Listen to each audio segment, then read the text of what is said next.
vêter. Et du haut de son palais, il va voir la femme d'un de ses frères en train de se laver, nue. Et il va se renseigner pour qu'il ait des meilleures informations sur la dame. C'était la femme d'Uri, Bathsheba.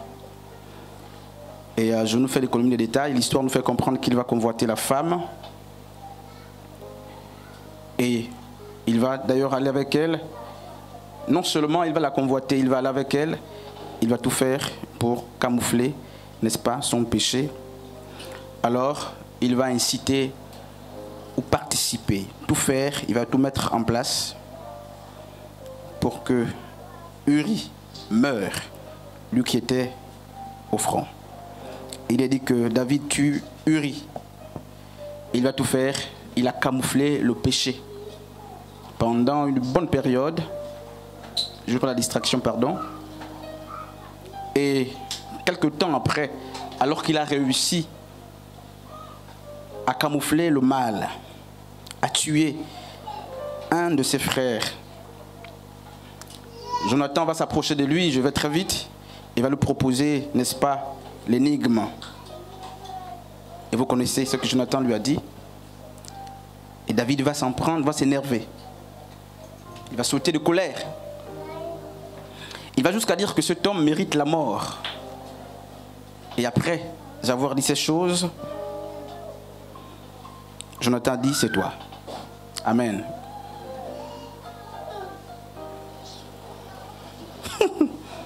Puis c'est beau, hein, maman Ashley. C'est toi. Sans tergiverser, Jonathan lui a dit, c'est toi. Je voudrais justement en quelques minutes nous faire constater deux cas de figure. La première, c'est celle de Judas, n'est-ce pas? Cette figure emblématique qu'on connaît. Et la deuxième figure que j'aimerais qu'on regarde, c'est la figure, n'est-ce pas, de la personne de David. Si vous voulez, je vais d'ailleurs nous proposer plus de deux cas de figure. Je vais proposer un autre cas de figure, c'est le cas de figure de Saül. Alors que se passe-t-il? Il se passe que lorsque l'écart de la personne de Judas est révélé, Judas s'enfonce dans le mal. Certes, Judas exprime la tristesse, on le voit. On voit comment Judas va jusqu'à rendre l'argent, n'est-ce pas, chez les prêtres, malheureusement. Et on constate que la tristesse de la personne de Judas ne l'a conduit, malheureusement pas, ne l'a pas conduit à la repentance. La tristesse de la personne de Judas n'a rien fait pour qu'il arrive à la repentance. Au contraire, il s'est suicidé. Et lorsqu'on prend l'image, n'est-ce pas, de la personne de David, lorsque Jonathan vient révéler, n'est-ce pas, le mal qui était en lui, le mal qu'il avait commis, je voudrais qu'on soit attentif parce que on va quelque part. David s'est prosterné, il s'est mis, n'est-ce pas, dans le moule ou dans l'attitude de la repentance. Loin d'être, n'est-ce pas, similaire à la personne de Judas. Quoique les deux étaient, n'est-ce pas, dans des épisodes, n'est-ce pas, presque pareils, mais chacun d'eux a pris une direction particulière. Judas, lorsqu'on révèle son mal, il est triste. Il va jusqu'à rendre l'argent, pensant justement qu'il pouvait s'auto-justifier et qu'en rendant l'argent, il se serait, n'est-ce pas, dédouané justement d'avoir trahi le maître. Il s'enfonce. Comme plusieurs parmi nous aussi, lorsque les écarts, n'est-ce pas, de leurs maux, de leur mal sont révélés, ils n'arrivent pas à la repentance. Ils sont tristes. Parfois même, ils pleurent. Je ne sais pas si Judas a pleuré, mais je sais que le cœur de Judas a saigné. Judas était triste, mais il n'est pas arrivé à la repentance. Mais David, triste, il a fléchi les genoux. Et je voudrais justement qu'on lise le psaume chapitre 51, pardon. Et les théologiens et les étudiants des Écritures s'accordent pour dire que ce psaume 51 est une exclamation où ces quelques lignes ne sont pas formulées par la personne de David au lendemain de la révélation des écarts ou du mal qu'il avait commis vis-à-vis non seulement de Uri, la femme de son frère, mais du fait aussi qu'il avait tué son frère. Il va dire ceci, le psaume 51. Ô Dieu, aie pitié de moi dans ton amour, selon ta grande miséricorde, efface mes fautes. Et je voudrais qu'on soit attentif à la lecture de ce psaume 51. Je vais le lire jusqu'au verset peut-être 15 par là. Lave-moi complètement de mon iniquité et purifie-moi de mon péché. Car je reconnais mes fautes et mon péché est constamment devant moi. J'ai péché contre toi seul et j'ai fait ce qui est mal à tes yeux. De là aussi on a tiré un cantique. En sorte que tu seras juste dans ta sentence, sans reproche dans ton jugement. Voici, je suis né dans l'iniquité et ma mère m'a conçu pécheur. Mais tu veux que la vérité soit au fond de mon cœur. Fais donc pénétrer ta sagesse au-dedans de moi. Purifie-moi avec l'hysope et je serai pur. Lave-moi et je serai plus blanc que neige. Annonce-moi la l'allégresse et la joie, et les os m'a brisé, n'est-ce pas, se réjouiront. Détourne ton regard de mes péchés, efface toutes les iniquités. Ô Dieu, crée en moi un cœur pur, n'est-ce pas, renouvelle en moi un esprit bien disposé. Ne me jette pas loin de ta face, ne me retire pas ton Esprit Saint. Rends-moi la joie de ton salut. Rends-moi la joie de ton salut, et qu'un esprit de bonne volonté me soutienne. J'enseignerai tes voies à ceux qui les transgressent, et les pécheurs reviendront à toi. C'est un psaume que j'ai envie de comparer justement à Luc chapitre 15e, qui parle du fils perdu et qui a été retrouvé. David a péché non pas seul. David a péché avec la femme, n'est-ce pas, d'Uri. David n'a pas seulement péché avec la femme d'Uri. David a péché certainement, et beaucoup de commentateurs le disent, avec le général de l'armée. David a péché avec beaucoup d'autres serviteurs. Il n'a pas seulement commis l'adultère, il allait jusqu'au meurtre, mais le maître est passé par une planification qu'il a mise en place. Il n'était pas seul. Mais lorsque David s'approche, après que Jonathan ait révélé l'écart ou le mal qui est en lui, il a une attitude très particulière, contrairement à celle justement de la personne de Judas. David s'approche de Dieu, et puis ce que j'aimerais nous faire constater, c'est qu'il n'a pas amené les noms des autres. David dit, j'ai péché contre toi. Il y a justement l'implication de l'auteur, tout seul. Il ne dit pas le général et moi, les militaires et moi, Uri et moi. Il ne dit pas, Seigneur, c'est parce que j'étais oisif, parce que j'étais fatigué, c'est certainement ce qui m'a poussé à pécher. David dit, j'ai péché contre toi. Il ne mentionne pas le général, les militaires, Uri. Contrairement aussi à beaucoup parmi nous, qui viennent et qui, au lieu justement de dire je, très souvent emploie le nous de modestie, dit-on, ce n'est pas un nous de modestie qu'on emploie. C'est parce que justement on ne veut pas prendre la responsabilité qui est la nôtre. La nôtre, n'est-ce pas, devant le Seigneur après que nos écarts soient révélés. Ils viennent où nous venons avec nous avons péché. J'aime justement ce psaume parce que David emploie les termes de certitude. Il ne dit pas je crois, je suppose, il semble, je pense que. David dit je sais, je reconnais que j'ai péché contre toi. Une bonne attitude justement dans le processus de la repentance. Il dit j'ai péché contre toi, il s'affirme. Il ne dit pas j'ai et ensuite c'est suivi par des éloges ou n'est-ce pas, il y a des bienfaits à son endroit. Il dit j'ai et après il dit tout ce qui est mal. Il dit j'ai péché, n'est-ce pas, contre toi. Alors la première attitude que David a, on va voir peut-être 2 ou 3. Après justement que on lui a dit c'est toi, parce que c'est toi le coupable. Je ne sais pas si on peut encore nous le dire aujourd'hui. Les Jonathan existent certainement dans l'église pour nous dire c'est toi. Les Jésus existent encore dans l'église pour nous dire c'est toi. Et puis par-dessus tout, il y a l'Esprit de Dieu qui nous dit tout le temps c'est toi. C'est toi. Et comment est-ce que tu réagis lorsqu'on dit c'est toi? Est-ce que tu t'engages? Tu prends la responsabilité? Est-ce que tu viens et tu emploies? Je sais très souvent qu'on n'emploie pas je sais, je connais, je reconnais. Non. Même dans nos relations, n'est-ce pas, horizontales, on dit je crois que. je crois que ce que j'ai dit t'a offensé. Si ce que j'ai fait t'a offensé, il semble que l'action que j'ai posée t'a gêné. Voici les repentances de l'Église. Elles sont fausses, même dans l'articulation. Elles sont des mauvaises repentances. Et puis, c'est toi, frère te dit, oui, mais parce que en fait, ton langage n'était pas adéquat. C'est toi qui as fait, oui, mais vous ne voyez pas ce qui m'a causé à le faire. David n'a jamais dit, c'est parce que je suis resté au palais alors que les autres sont allés en guerre. David n'a pas dit, mais pourquoi le général aussi m'a suivi? Ou du moins, pourquoi Uri a dû accepter? Non, David n'a pas fait.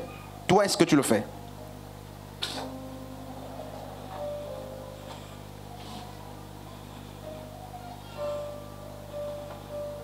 Est-ce que tu le fais? Voici les repentances de l'Église. Et j'aime justement ce comportement de David. On va plus loin. Alors, la première chose qu'il fait, après, n'est-ce pas, l'articulation de l'expression, c'est toi, David il reconnaît. Il ne reconnaît pas par procuration, il ne fait pas une reconnaissance de masse. Il n'associe pas à son mal les alliés, quand bien même ils auraient participé, n'est-ce pas, à la chute de David. David s'exclame seul. Loin d'être justement aussi la personne ou similaire à la personne d'Adam, à qui le Seigneur a dit, mais où es-tu? Pourquoi es-tu nu? Qui t'a dit que tu es nu? C'est la femme que tu as mise à côté de moi. Chaque fois que nous avons, n'est-ce pas, des justificatifs qui sortent justement, qui nous sortent, n'est-ce pas, de l'engagement de notre responsabilité face aux écarts qui sont révélés à nous, c'est un élan d'irresponsabilité. Et si nous sommes, n'est-ce pas, en train de marcher dans un processus, n'est-ce pas, de repentance, sachez à la base qu'elle souffre, elle est lacunaire. Une telle repentance est lacunaire. Et les églises, où l'église a perdu des personnes qui disent « je ». Et en français, on nous dit, n'est-ce pas, que c'est le je, un pronom personnel singulier, le premier pronom personnel, nous parle de l'implication de locuteur ou de l'auteur. Et donc David, lorsqu'il dit j'ai péché, il s'implique lui-même, il accepte entièrement, n'est-ce pas, la responsabilité d'avoir péché. Les anciens ont enseigné justement la restauration et j'ai aimé ce mois de restauration. Et ils nous ont dit ces choses, mais je sais pourquoi j'en reviens. Je sais pourquoi je reviens sur ça. Amen. David ne reconnaît pas seulement le mal qu'il a commis, c'est-à-dire l'adultère qu'il a commis avec la personne d'Uri. Quand vous lisez le psaume 51, David va plus loin, même dans le psaume 32. David dit, il y a longtemps que je fais ces choses. Et puis j'aimerais que tu comprennes mieux ce que je suis en train de dire. David est triste. Uri, pardon, Jonathan lui dit, c'est toi le coupable. Alors, David ne s'assoit pas sur l'écart qui a été révélé ou le mal qui a été révélé en lui uniquement. Mais David va plus loin dans le psaume. Il semble qu'il est en train d'avouer. Avouer, c'est-à-dire il est en train de mettre à nu même les péchés qui n'étaient pas connus par Jonathan. Il dit, il y a longtemps vous avez retenu de moi, n'est-ce pas, que je combattais contre les animaux. Je remportais les victoires lorsque j'étais le berger de mon père, de la bergerie de mon père. David dit, il y a longtemps vous avez retenu de moi une victoire contre Goliath. C'était l'épisode le plus retenu. Mais David dit ici, il y a aussi longtemps que j'ai beaucoup échoué, mais vous n'êtes pas informés. Il dit donc, Seigneur, il y a plusieurs années que j'ai fait ces choses. Frères et sœurs, lorsque un écart ou un mal en nous est révélé, ce que Dieu veut, ce n'est pas justement qu'on commence simplement à nous apitoyer sur notre sort et qu'on commence à nous incliner ou à être triste simplement pour le mal qui a été révélé. Comme David, lorsque un seul mal est révélé en vous, c'est l'occasion qui vous est donnée, n'est-ce pas, de faire la rallonge ou d'extérioriser tous les maux que vous aviez commis avant ce mal qui a été révélé. Je ne sais pas si quelqu'un comprend. Vous êtes voleur, vous avez été attrapé. Alors nous, ce qu'on fait, c'est soit demander pardon justement, simplement, du moins pour ceux qui demandent pardon pour le vol, et c'est fini. David ne l'a pas fait. David s'est dit, si j'ai volé, certainement, il y avait plusieurs autres choses en moi qui m'ont conduit là. Et si on a, n'est-ce pas, révélé, on a exposé, Dieu a exposé le mal que j'ai fait, il n'est pas bon pour moi justement de rester uniquement sur le mal qu'on m'a montré, mais je gagnerai en exposant même tous les mots qui existent avant ce mal et en fouillant tous les autres mots qui certainement ont concouru et m'ont amené à commettre ce mal. Judas, il a trahi Jésus, mais la Bible nous présente au matin justement des Écritures Judas comme étant un voleur. Et il semble que le vol a conduit Judas même à la trahison. Et David va confesser même les péchés justement que la personne de Jonathan ne connaissait pas. Donc reconnaître son mal, frères et sœurs, ce n'est pas, ne suffit pas, ce n'est pas suffisant pour pleurer. Pleurer, ce n'est pas la repentance. Être triste, ce n'est pas la repentance. Et vous le verrez avec la personne de Saül tout à l'heure. Saül est même monté jusque sous la tenue de Samuel pour dire « Non, non, pardonnez-moi ».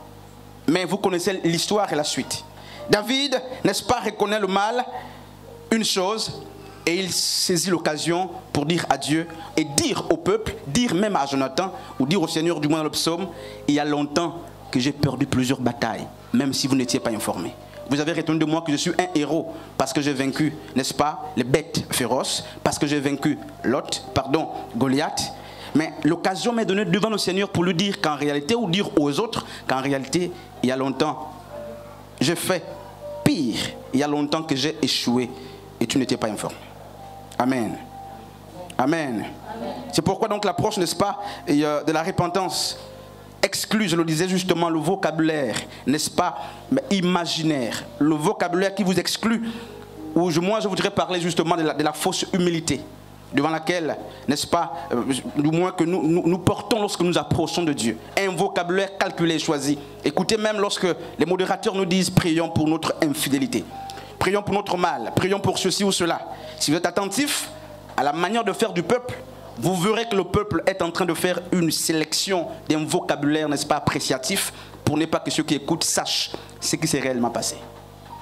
Et très souvent, ils sont en train de s'entourer même des péchés qu'ils n'ont pas commis. Ils savent qu'en disant que j'ai fait ceci ou cela, les gens qui écoutent à côté diront, mais en réalité, il ne l'a pas fait, il est en train de prier. Parce qu'il faut simplement prier. Alors Violette va dire, Seigneur, j'ai tué 20 personnes avant hier. J'ai commis la fornication, l'adultère avant hier. Elle sait qu'en priant de cette manière, elle est en train de faire véhiculer une fausse humilité. Et nous, on sait justement qu'on ne peut pas l'accuser sur cette base. Mais il sera très difficile pour elle de dire la vérité de ce qu'elle a fait. Et s'il faut qu'elle dise la vérité de ce qu'elle a fait, elle parlera doucement et lentement. Et là même, s'il faut qu'elle avoue devant le Seigneur ce qu'elle a fait, elle fera un choix sélectif de son vocabulaire. J'aime David parce qu'il n'a pas choisi un vocabulaire apprécié pour camoufler le mal. Cette fois, le mal est révélé. Et puis, j'aimerais nous faire comprendre que le mal, Dieu le révèle toujours.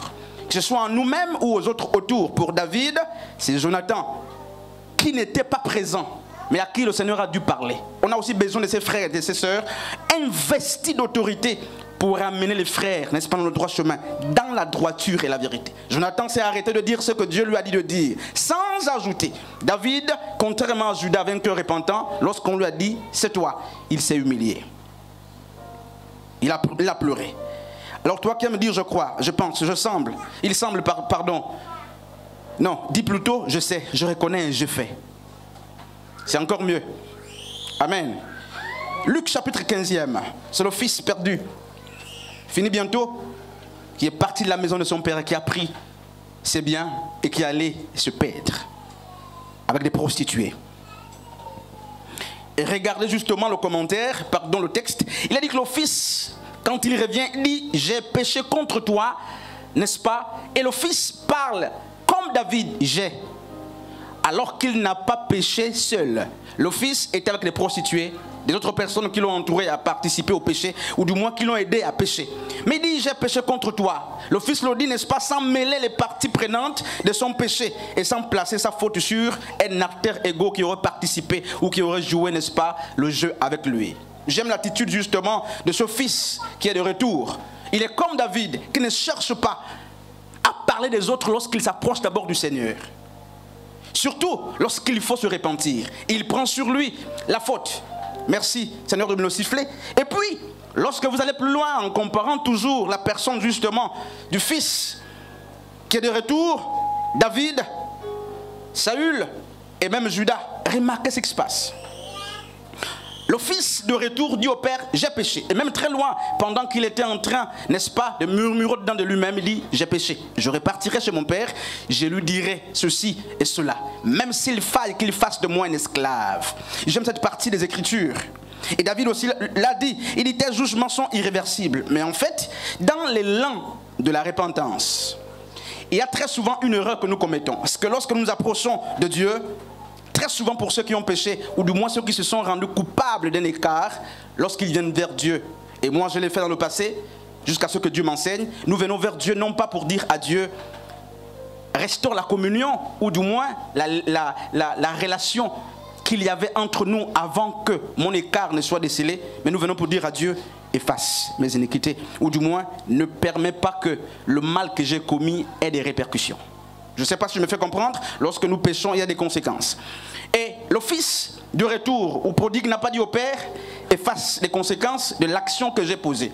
Encore moins David. David dit non, je m'en tiens ou je m'en tiendrai, n'est-ce pas, au résultat de mon action. Mais ce qui importe ici, c'est la restauration, n'est-ce pas, de la communion. Nous, lorsque nous approchons de Dieu, on dit à Dieu, du moins pour celui qui est parti, celle qui est partie avec un homme, dit-on, on lui dit qu'elle a péché, qu'est-ce qu'elle fera ou qu'est-ce qu'elle ferait quand elle vient? Elle dit à Dieu, j'ai brûlé le cycle, Père, ne fais pas que je sois enceinte, et puis si je ne suis pas enceinte, je te glorifierai, par exemple. Alors quelqu'un a tué, il a pris le corps, il l'a jeté quelque part, il arrive à la repentance, il dira à Dieu, Seigneur, ne permets pas qu'on voit ce corps, et si on ne voit pas ce corps, je me donnerai totalement à toi. C'est le type de repentance que nous avons dans les églises. On s'en prend aux conséquences lorsqu'on s'adresse à Dieu dans le processus de repentance, et très peu de personnes cherchent, n'est-ce pas, à restaurer la communion. David n'a pas vu les conséquences. Il est comme quelqu'un qui allait avec un homme malade, et qui sait que j'ai contracté, n'est-ce pas, une IST, une infection sexuellement transmissible, ou une MST, il ne dit pas, il est comme cette personne qui ne dit pas, Seigneur, ne fais pas que cette maladie me ronge. Ou il ne dit pas, Seigneur, fais en sorte que je ne sois pas malade. Non, il dit, au-delà du fait que je suis conscient que je suis malade, ce qui m'importe d'abord, ce n'est pas la conséquence du mal que j'ai commis, mais ce qui m'importe ici, c'est la restauration, n'est-ce pas? Oui, le retour, la restauration de la communion qui a été fragilisée. Si nous prions de cette manière, vous verrez, parce que le pardon, la Bible dit, se trouve, le psaume 130 nous fait comprendre que le pardon se trouve au pied de la personne de Dieu. Nous nous approchons, lorsqu'on a fragilisé la communion, nous prions pour les conséquences, ne permet pas que ceci arrive. Mais très peu de personnes disent à Dieu, même si ça arrive, même si je suis découvert, même si mon mal a des répercussions, je viens d'abord solliciter le retour de la communion. Très peu de personnes.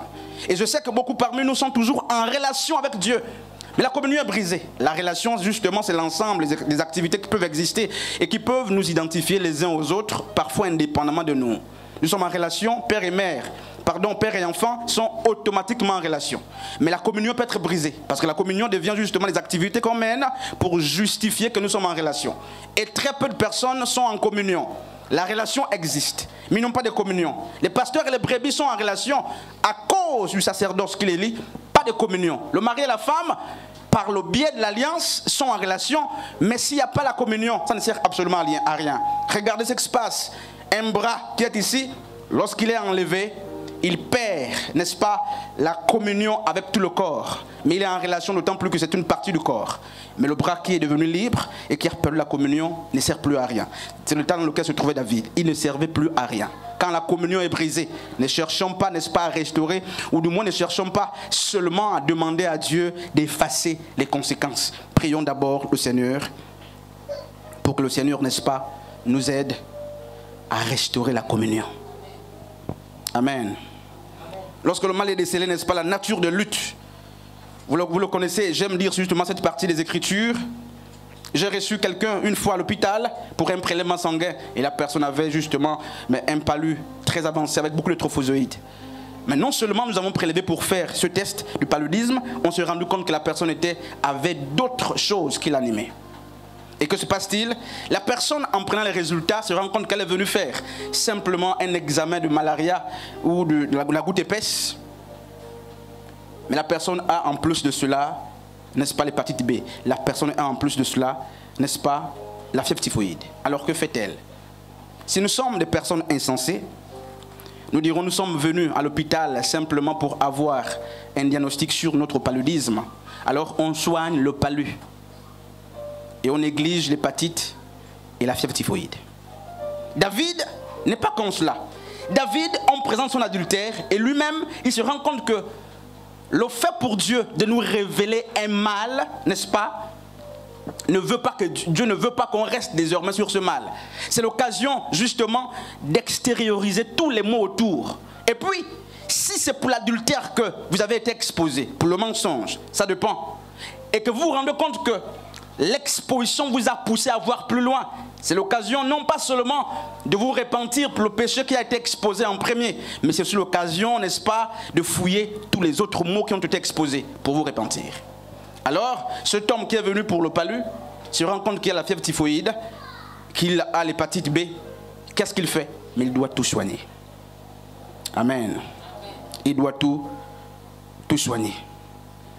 Frères et sœurs, hommes et femmes de Dieu, je finis avec Saül. Saül est envoyé en guerre, en mission par le Seigneur, et Saül a manqué d'observer, n'est-ce pas, les exigences de Dieu. Il a pris des brebis qu'il a cachées chez lui. Et puis, je lisais justement cette partie des Écritures, Dieu m'a ouvert l'intelligence pour comprendre un fait. C'est qu'il a caché ce que Dieu a interdit de prendre. Mais quand le prophète, n'est-ce pas, l'homme de Dieu, Samuel, arrive, les brebis qu'il avait cachées commencent à pleurer. Seul. Parce que le mal qu'on peut cacher, non pas seulement aux autres, même à nous-mêmes, le Seigneur fera en sorte parfois que les brebis la pleurent seules. Et puis, l'homme de Dieu, Samuel, va dire, mais qu'as-tu caché? Il dit non. Il ment, il commence à mentir. Il commence à mentir jusqu'à ce qu'il commence à se rendre compte qu'il a été découvert. Il va demander pardon. Jusqu'ici, on penserait que, n'est-ce pas, eh bien, Samuel, dans 1 Samuel chapitre 15, qu'il était vraiment dans la repentance. Mais quand vous lisez plus loin jusqu'au verset 30e, vous vous rendez compte que Samuel va dire, n'est-ce pas, pardon, Saül va dire à Samuel, honore-moi devant les anciens, afin que j'implore ton Dieu. Je ne sais pas si tu vois les choses. Samuel révèle l'état de Saül. Mais Saül a pleuré, il a sauté, il a tout fait. Jusqu'ici, c'était le folklore. Qu'est-ce qu'il voulait au fond? Samuel n'était pas prêt à restaurer sa communion avec la personne, n'est-ce pas, de Dieu. Ce qui l'importait, c'était les honneurs. Il dit à Samuel, honore-moi. Mais en fait, ne m'expose pas devant les anciens. Et ensuite, je vais continuer à prier, non pas notre Dieu, non pas mon Dieu. Il dit cette fois-ci, ton Dieu. Il cherchait simplement à effacer les conséquences. Ce qui l'importait, c'était justement effacer les conséquences, mais restaurer, n'est-ce pas, la communion n'était pas important pour lui. Frères et sœurs, je finis quelque part ici. La réponse du maître, ou face à la réponse du maître, c'est toi. Quelle doit être notre attitude? Celle de Judas, n'est-ce pas, dont la tristesse a conduit à la mort, ou celle de la personne de David? Frères et sœurs, on ne demande pas pardon en rappelant à Dieu, comme beaucoup le font, n'est-ce pas, notre palmarès d'hier. Et très souvent, beaucoup aussi le font, même dans nos relations. J'étais offensé et je m'approche et je dis, mais tu sais que je n'ai jamais, tu sais que hier, tu sais que j'ai toujours été. David n'a pas présenté à Dieu le palmarès passé. David ne l'a pas fait. Et très souvent nous le faisons.